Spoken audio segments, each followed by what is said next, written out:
चलिए तो हमारा डिस्कस करते हैं क्लास 11th फिजिक्स का next topic potential energy.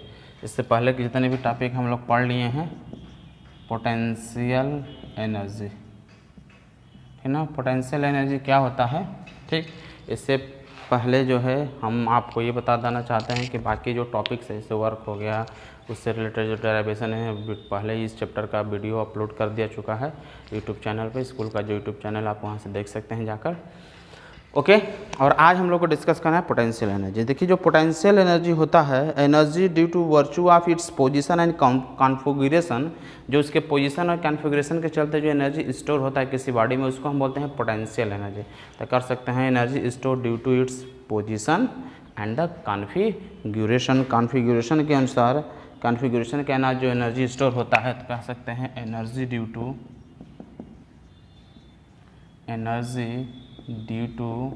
It's position and configuration. Position और कॉन्फ़िगरेशन की अगर हम बात करते हैं, पोजीशन एंड कॉन्फ़िगरेशन, पोजीशन और कॉन्फ़िगरेशन के चलते जो एनर्जी स्टोर होता है उसको हम बोलते हैं पोटेंशियल एनर्जी, ठीक ना। पोजीशन, पोटेंशियल एनर्जी को हम जो है म्यूचुअल एनर्जी और एनर्जी ऑफ द कॉन्फ़िगरेशन भी कहते हैं। ये मेजर किया जाता है amount of work body or the system can do possess the present position configuration of some stretch position। मतलब कि उसके द्वारा जो एनर्जी स्टोर होता है वो कितनी एनर्जी स्टोर करता है किसी वर्क, किसी मतलब उसके पोजीशन को चेंज करने में या फिर उसके कॉन्फ़िगरेशन को चेंज करने में जो भी वर्क किया जाता है वो वर्क उसके अंदर क्या होता है, एनर्जी के रूप में, पोटेंशियल एनर्जी के रूप में स्टोर हो जाता है, ठीक ना। एग्जांपल हम पोटेंशियल एनर्जी का दे सकते हैं कि यदि कोई बॉडी जो है लाई कर रहा है एबव द ग्राउंड, ग्राउंड से ऊपर लाई कर रहा है, तो उसके अंदर जो हमारा एनर्जी स्टोर होगा पोटेंशियल एनर्जी होगा। पोटेंशियल एनर्जी जो वाटर स्टोर होता है बहुत हाई की ग्रेटर हाइट के साथ डैम के पीछे जो हमारा वाटर स्टोर होता है वो हमारा पोटेंशियल एनर्जी का ही एक एग्जाम्पल होता है, ठीक ना। तो इस तरह हम कॉन्फ़िगरेशन में बात कर सकते हैं कि का टॉय जो स्प्रिंग लगा रहता है उसको हम क्या करते हैं, जो देखते हैं टॉय कार जो होता है उसके अंदर स्प्रिंग लगा रहता है, जब इसको हम ट्विस्ट करते हैं, उसके चाबी को जब ट्विस्ट करते हैं तो ट्विस्ट करने से जो उसके अंदर एनर्जी हमारा स्टोर होता है उसके अंदर क्या होता है, हमारा पोटेंशियल एनर्जी स्टोर। या हम कोई स्ट्रेच करते हैं, कोई रबड़ हो, रबड़ को स्ट्रेच करते हैं, या गेंद को अगर हम उसको कंप्रेस करते हैं, कंप्रेस करने के बाद उसके अंदर जो एनर्जी स्टोर होता है वो हमारा क्या होता है, पोटेंशियल एनर्जी स्टोर हो जाता है, ठीक ना। तो ये हमारा कुछ एग्जांपल्स था पोटेंशियल एनर्जी का। यहाँ पर हमें नेक्स्ट जो डिस्कस करना है ग्रेविटेशनल, मेल जो टॉपिक हमारा डिस्कस करना है ग्रेविटेशनल पोटेंशियल एनर्जी। तो ग्रेविटेशनल पोटेंशियल एनर्जी हम देखते हैं क्या होता है। ग्रेविटेशनल पोटेंशियल एनर्जी, ये मेरा ग्रेविटेशनल पोटेंशियल एनर्जी हमारा क्या होता है, ये चीज़ हमें यहाँ पर डिस्कस करना है, ठीक ना। तो जो ग्रेविटेशनल पोटेंशियल एनर्जी होता है बॉडी का, किसी बॉडी की, तो energy possess by the body in body by the virtue of इस पोजीशन अबव द ग्राउंड, ठीक ना। ग्राउंड से ऊपर जाने से उसके अंदर जो एनर्जी स्टोर होता है उसको हम बोलते हैं ग्रेविटेशनल पोटेंशियल एनर्जी। जैसे सपोज दैट कि हमने किसी चेयर को उठाकर छत के ऊपर ले गया या ग्राउंड से उसके लेफ्ट करने की कोशिश कर रहे हैं, तो वो उसको उठाने में जो हम वर्क करेंगे, चूँकि हम ग्राउंड से एबव जा रहे हैं, अगेंस्ट द ग्रेविटी जा रहे हैं, तो ग्रेविटी के अगेंस्ट हम ग्राउंड से ऊपर जा रहे हैं, तो ये जो एनर्जी उसके अंदर स्टोर होता है उसको हम बोलते हैं ग्रेविटेशनल पोटेंशियल एनर्जी, ठीक ना। तो ग्रेविटेशनल पोटेंशियल एनर्जी से मान लीजिए कोई बॉडी है, ये बॉडी है, इसको जो है हम ऊपर ले जा रहे हैं, इसका मास अगर m हो, ऊपर ले जाएंगे, उठाने की कोशिश करेंगे तो अर्थ उसको खींचेगा कितना, जितना इसका वेट होगा mg के बराबर फोर्स लगाएगा, F बराबर mg फोर्स लगाएगा। मान लीजिए कि इसको आपने, ये कोई बॉडी है जो ग्राउंड पर रुका हुआ है, ये कोई बॉडी जो है ग्राउंड पर यहाँ पर पड़ा हुआ है और आपने इसको उठाकर इस हाइट पर, h हाइट पर उसको ले गए, मास m है बॉडी का, यानी h ऊंचाई तक आपने इसको ले गए, ठीक ना। तो इस h ऊंचाई तक ले जाने में हमने जो वर्क किया वो वर्क इसके अंदर स्टोर हो जाएगा और वो वर्क जो होता है वो क्या होता है, पोटेंशियल एनर्जी होता है। तो चूँकि फोर्स इक्वल टू क्या, वर्क इक्वल टू क्या होता है, वर्क इक्वल टू होता है फोर्स इंटू डिस्प्लेसमेंट होता है। तो चूंकि फोर्स जब ऊपर जाएंगे तो अर्थ उसको जिस फोर्स से खींचेगा वो फोर्स हमारा क्या हो जाएगा, mg होगा। और हाइट जो इसका होता है h ऊपर की तरफ होता है तो mgh क्या हो जाएगा, ये वर्क हो जाएगा। और यही वर्क जो है बॉडी में पोटेंशियल एनर्जी के रूप में स्टोर हो जाता है, जिसको बोलते हैं mgh। ये मेरा हो जाता है पोटेंशियल एनर्जी, जो कि क्या है इसके ग्राउंड लेवल से ऊपर जाने के चलते इसके अंदर एनर्जी स्टोर हुआ था। इसको हम बोलते हैं gravitational potential energy above the surface. अगर कोई बॉडी ग्राउंड पर पड़ा हुआ है तो चूंकि उसकी हाइट h बराबर 0 होता है, जब हाइट h बराबर 0 हो जाएगा तो उससे उसके अंदर पोटेंशियल एनर्जी क्या होता है, मेरा 0 के बराबर होता है। ठीक, नेक्स्ट हम यहाँ पर जो डिस्कस करेंगे conservative of non conservative law of potential. हाँ, conservative and non conservative force, ठीक ना। तो देखिए जो कंजर्वेटिव और नॉन कंजर्वेटिव दो प्रकार के फोर्स हमें यहाँ पर डिस्कस करना है। एक्चुअली सपोज दैट कि हम किसी बॉडी पर फोर्स लगा रहे हैं और फोर्स लगाने से बॉडी जो है एक प्लेस से दूसरे प्लेस में जो है डिस्प्लेसमेंट हो रहा है, ठीक ना।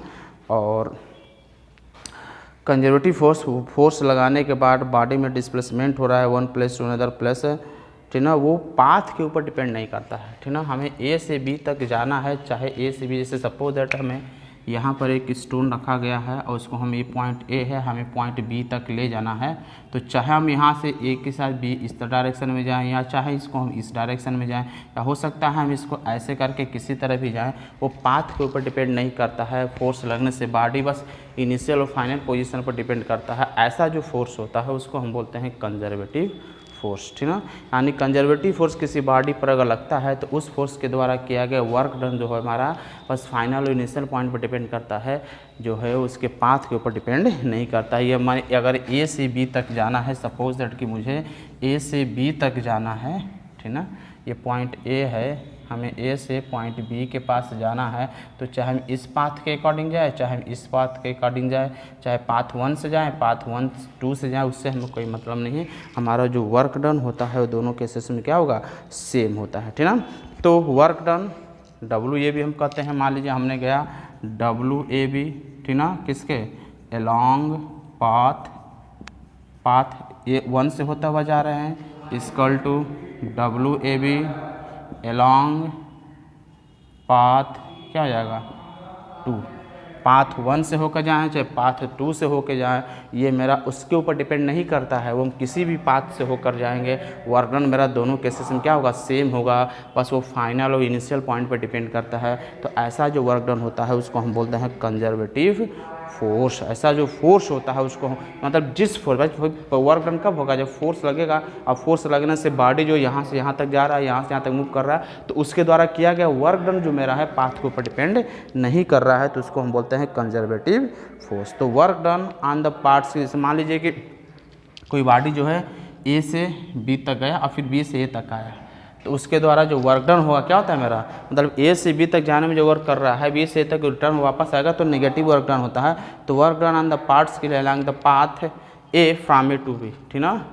ए से बी तक, मान लीजिए ए से बी तक जाने में पार्ट्स के द्वारा वर्क डन अगर WAB हो अलॉन्ग पाथ 2 के अलॉन्ग जा रहा है ए से बी तक, ठीक ना।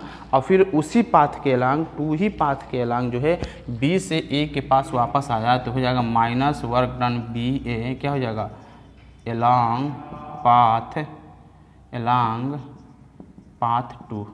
पाथ 2 ही के अलॉन्ग ए से बी तक गया और फिर पाथ 2 ही के अलॉन्ग बी से ए आ गया, तो उस समय जो वर्क डन होता है हमारा क्या होगा, नेगेटिव हो जाता है। और आपको पता है कि पाथ जो हमारा AB है, वर्क डन ए जो हमारा होता है किसके बराबर हो जाएगा, जो है 2 के बराबर हो जाएगा पाथ अलॉन्ग AB, ठीक ना।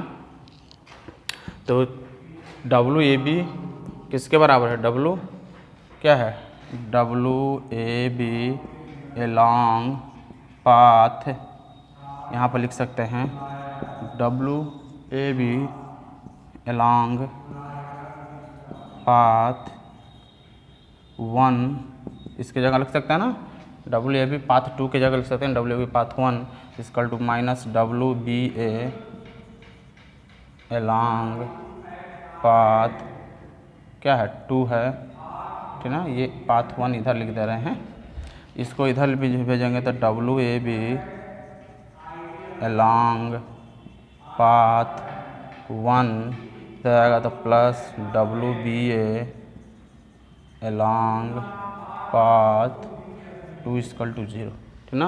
यानी ए से ए की तरफ ए से भी जा रहा है और बी से हमारा ए आ रहा है, तो उस समय वर्क डन हमारा 0 होता है। ऐसे फोर्स को हम बोलते हैं कंजर्वेटिव फोर्स, ठीक ना। ये हमारा कंजर्वेटिव फोर्स का एग्जांपल होता है। अब एक छोटा सा एग्जांपल है कि हम इसको बता भी सकते हैं, देख भी कह सकते हैं कि कैसे जो हमारा वर्क डन जो है पाथ के ऊपर डिपेंड नहीं करता है। चाहे तो आप इसे सॉल्व कर सकते हैं, देख भी सकते हैं। जैसे सपोज दैट एक बॉडी है, यहाँ पर रखा गया है, ग्राउंड है आपका ये, और यहाँ पर एक बॉडी रखा गया है। इसको उठाकर जो है कहाँ ले जाया जा रहा है, इसको उठाकर ग्राउंड से जो है इस लेवल पर ले जाया गया है। इसकी हाइट सपोज दैट ग्राउंड से कितनी है, h हाइट पर जो है इसको ऊपर ले जाके रखा गया है, ठीक। मान लीजिए ये इसका सेंटर है, सेंटर से जो है बॉडी जो है कहाँ पर रख दिया गया है, जो है h हाइट पर जो है वहाँ पर ले जाकर बॉडी को रख दिया गया है, ठीक। अब एक दूसरा है पाथ, हमें ए से बी तक जाना है तो हम उसको सीधे निकल के चले जाएंगे। दूसरा है कि मान लीजिए हमें यहाँ है ए पॉइंट है और यहाँ पर बी पॉइंट है, हमें ए और बी के पास जाना है तो हम इसको ऐसे भी जा सकते हैं, फिर यहाँ से हो सकते हैं, यहाँ आ सकते हैं, फिर यहाँ आएंगे और फिर यहाँ भी जा सकते हैं, यहाँ पर पहुँच सकते हैं। यानी मैंने क्या किया, ए से यहाँ से स्टार्ट किया, ए से स्टार्ट किया तो बी, यहाँ पर हम लिख सकते हैं ए से स्टार्ट किया, ए बी सी डी और ई, मैंने 3 पाथ जो है बनाया, ठीक। ए बी सी डी, ठीक ना। ए बी सी डी और ये क्या होगा, बी यहाँ पर है तो कोई बात नहीं, हम कह सकते हैं ए सी डी ई और ये बी हो जाएगा, ठीक ना। मैंने यहाँ पर जो है ए से बी के पास डायरेक्टली चला गया, ठीक ना। तो उस समय जो हम जाने में जो वर्क, किसी बॉडी सपोज कि बॉडी जिसका मास m है, राइज किया जा रहा height h vertically above the ground के ऊपर जो है जाना, तो इस केस में केस फर्स्ट है, केस आपका फर्स्ट है, केस सेकंड है। तो केस फर्स्ट में जो वर्क डन होगा क्या होगा, mg h के बराबर होगा, क्योंकि इसका मास क्या है, इसका मास अगर m के बराबर है तो ऊपर जाएगा तो वेट mg लगेगा और क्या होगा, उसको फोर्स खींचेगा, इसी फोर्स से mg फोर्स से अर्थ उसको अपनी तरफ खींचेगा और ये उसका डिस्प्लेसमेंट h हो जाएगा, हाइट के बराबर हो जाएगा। यहाँ पर हम बात करते हैं तो टोटल वर्क डन किसके बराबर होगा, तो ये हो जाएगा WAC प्लस WCD, यहाँ पर वर्क डन प्लस यहाँ पर वर्क डन प्लस यहाँ पर, यहाँ से यहाँ जाने में वर्क डन, फिर यहाँ से यहाँ जाने में वर्क डन, फिर यहाँ से जाने में यहाँ तक वर्क डन, फिर तब जाके यहाँ पर फाइनल वर्क डन ये होगा, ठीक ना। यानी 1 2 3 4 वर्क डन हो जाएगा ना मेरा, plus WDE plus WBE, 4 work done मेरा इसके द्वारा हो जाएगा। तो टोटल वर्क डन यहाँ से यहाँ तक जाने में जो वर्क डन लगेगा वो क्या होगा मेरा, मतलब इसका मास अगर m है, मास अगर मेरा ये m है तो यहाँ से यहाँ तक उठने में लगा फोर्स इसके वेट के बराबर mg होगा और इसकी हाइट कितनी है, AC हो जाएगा। प्लस देखिए यहाँ से लेकर यहाँ तक इसमें हाइट में चेंजिंग नहीं हो रहा है, डिस्प्लेसमेंट तो हो रहा है बट इसके हाइट में चेंजिंग नहीं होता। h इक्वल टू जैसे यहाँ पर 0 करेंगे तो यहाँ पर वर्क डन क्या होगा मेरा, 0 के बराबर हो जाएगा। और फिर D से E तक वर्क डन निकालेंगे तो हो जाएगा mg और इसकी हाइट क्या है, DE के बराबर है, DE हो जाएगा। और फिर यहाँ से B से E तक जाने में इसके हाइट में चेंजिंग नहीं हो रहा था, h इक्वल टू क्या होगा मेरा, यहाँ पर भी 0 होगा। तो जो टोटल वर्क डन मेरा बन रहा है W जो वर्क डन बन रहा है mg कॉमन लेंगे तो हो जाएगा AC प्लस यहाँ से हो जाएगा DE और ये AC और ये D दोनों मिलकर क्या हो जाएगा, पूरे हाइट h के बराबर हो जाएगा। तो हम W इक्वल टू कह सकते हैं mgh हो जाएगा, ठीक ना। तो इस तरह हम देख रहे हैं कि जो वर्क डन मेरा होता है वो पाथ के ऊपर डिपेंड नहीं कर रहा है, चाहे हम जैसे भी ट्रेवल करें मेरा वर्क डन क्या होता है। तो ऐसे फोर्स को बोलते हैं कंजर्वेटिव फोर्स, ठीक है। और वो फोर्स जिसका वर्क डन जो मेरा होता है पाथ के ऊपर डिपेंड करता है, अगर हम उसको इस पाथ से ले जाएं तो वहाँ पर वर्क डन दूसरा हो जाएगा, किसी दूसरे पाथ से जाते हैं तो वहाँ पर वर्क डन दूसरा हो जाता है, तो उसको बोलते हैं नॉन कंजर्वेटिव फोर्स, ठीक। तो ये जो हमारा होता है कंजर्वेटिव है, नॉन कंजर्वेटिव फोर्स हो गया, ठीक ना। आगे हम पढ़ेंगे इलास्टिक्स, ठीक, potential energy of a spring. तो नेक्स्ट टॉपिक हमारा है potential energy of the spring. तो इसके बारे में अब हम नेक्स्ट टॉपिक में डिस्कस करेंगे, potential energy of the spring. इस टॉपिक में बस इतना ही, फिर हम मिलते हैं नेक्स्ट वीडियो में नेक्स्ट टॉपिक के साथ।